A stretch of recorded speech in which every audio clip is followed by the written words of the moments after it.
Donc, bonjour à tous et à toutes, bienvenue sur ma chaîne cette semaine. Cette semaine, on va accueillir un invité spécial sur la chaîne pour parler d'un sujet particulièrement piquant qui circule.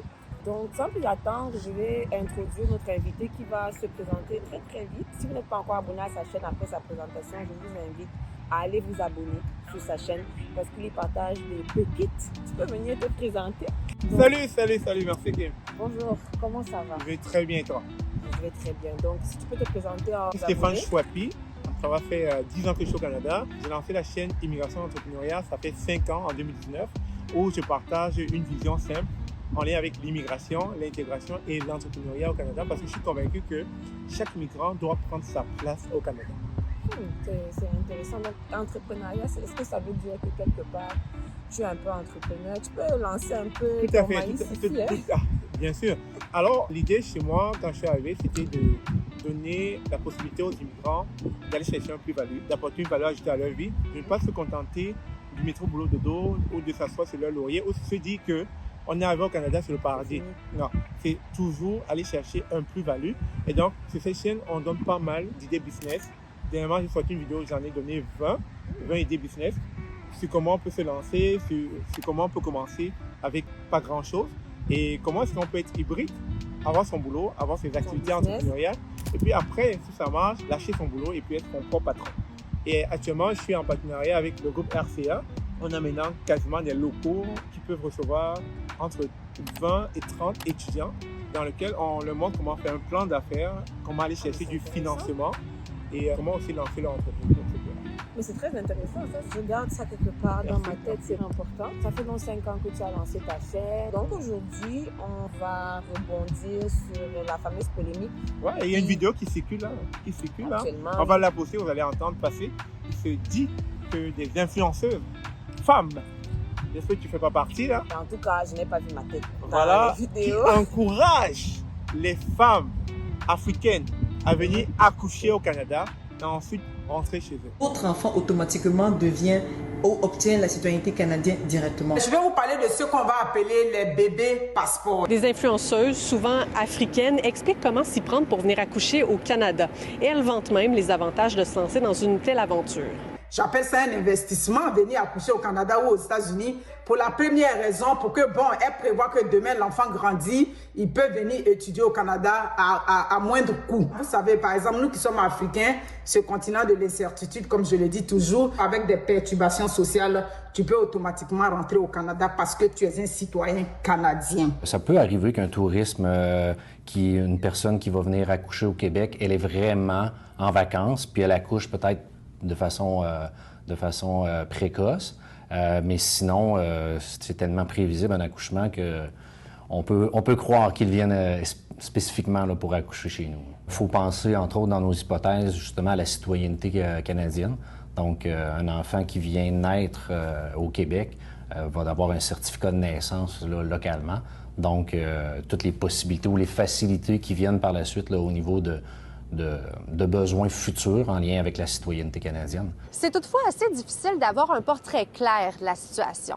Au Saguenay-Lac-Saint-Jean, le CIUS a comptabilisé 30 accouchements de femmes non résidentes en 3 ans.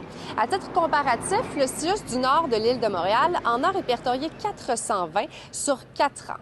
Mais de nombreux établissements ne consignent pas de telles données. Plusieurs comptabilisent l'ensemble des visites de non-résidents sans assurance maladie, toutes raisons confondues. C'est notamment le cas du CHU de Québec qui a enregistré 218 visites en 2020-2021. Une statistique qui a fait un impressionnant bond à 2893 en 2024.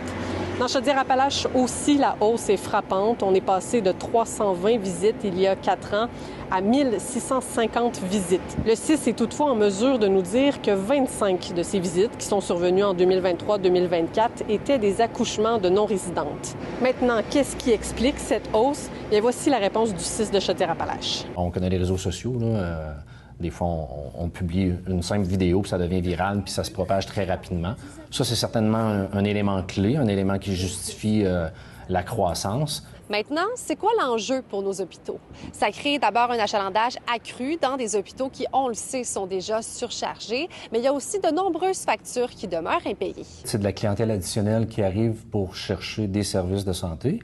L'enjeu, c'est financier. Donc, nous, on a l'obligation de donner des soins de santé à quelqu'un qui se présente dans notre établissement.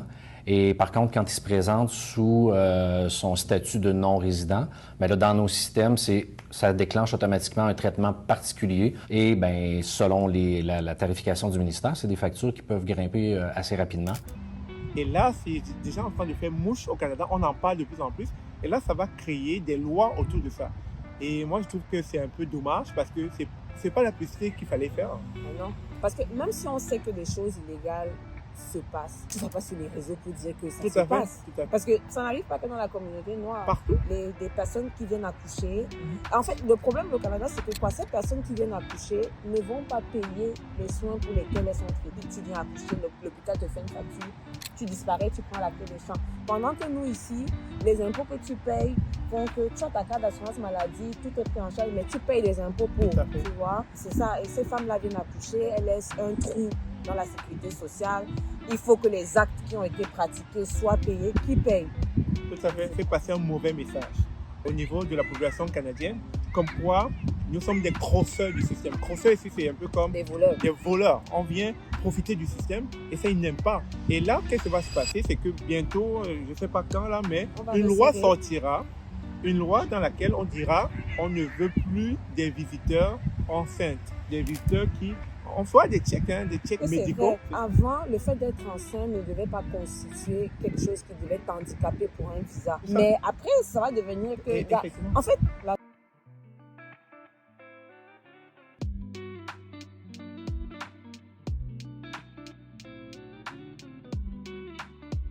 ce que les femmes oublient, celles qui font les vidéos là oublient qu'il y a deux types d'accouchement. Tu as un accouchement simple, qu'on n'a pas besoin de faire d'opération, il n'y a pas d'urgence, pas de césarienne. Et tu as le cas de la césarienne. Pour quelqu'un qui n'est pas résident au Canada ou citoyen canadien, le fait de seulement accoucher, accouchement simple, que tu dois payer les actes, tu es dans les $6 000, il me semble. Ouais. Si tu fais un accouchement par césarienne, c'est le double de ce ouais, ça monte. $12 000, ça fait combien de millions? Quelqu'un qui vient accoucher ici, 6 millions.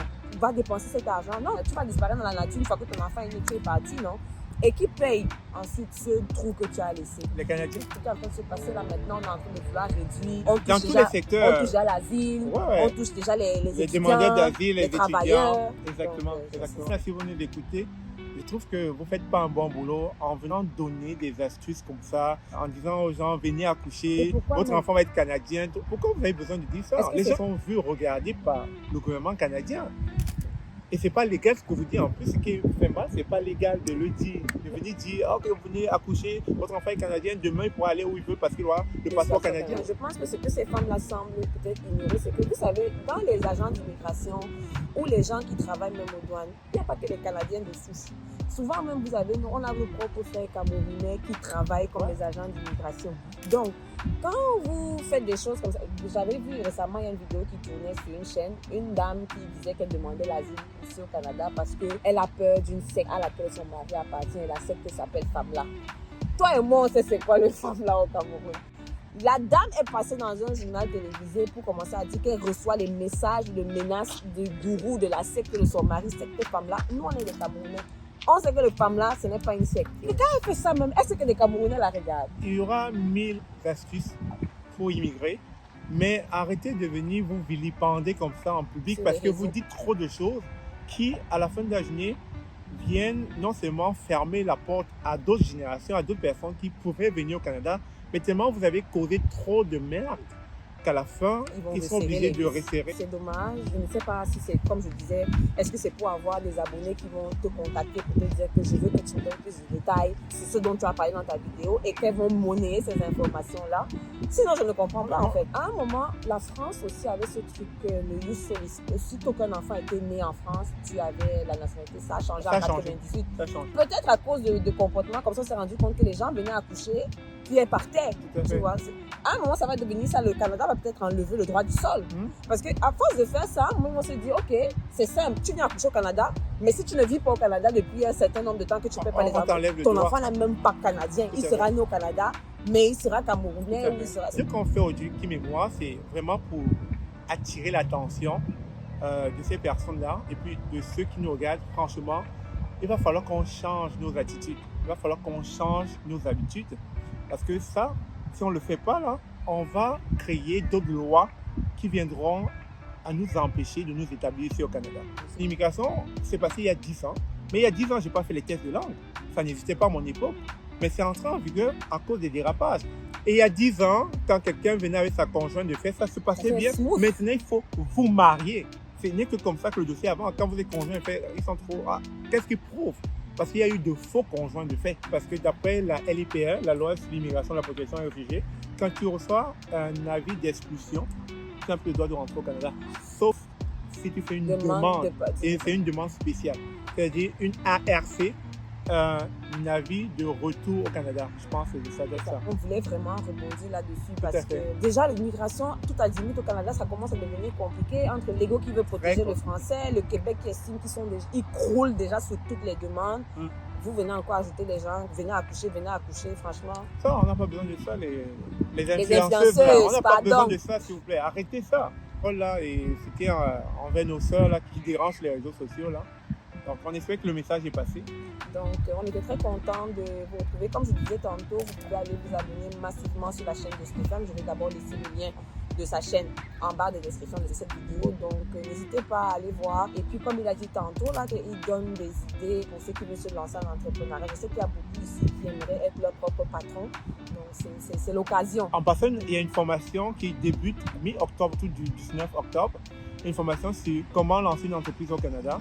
Et dans cette formation qui est subventionnée, elle coûte 5 000 $, mais grâce à la subvention, elle coûte 400 $. Et dans cette formation, vous allez apprendre à faire un plan d'affaires et aussi aller chercher du financement. C'est très intéressant. Voilà. Donc, comme je dis, je vais laisser le lien de sa chaîne YouTube en barre de description de cette vidéo. N'hésitez pas à vous abonner. C'était vraiment un plaisir de t'avoir sur la chaîne. On n'a pas souvent beaucoup des invités sur la chaîne, mais là, je pense que c'est un bon truc là. Il y a un bon feeling. Vraiment, la formation là, 5 000 $, 400 $, les subventions, franchement. Vous qui voulez devenir vos propres patrons, lancer vos entreprises au Canada, je pense que c'est une occasion de parler. Tout à fait. Donc, merci beaucoup. Merci à toi, Kim. Pour ta disponibilité. À la prochaine pour d'autres vidéos. C'est ça.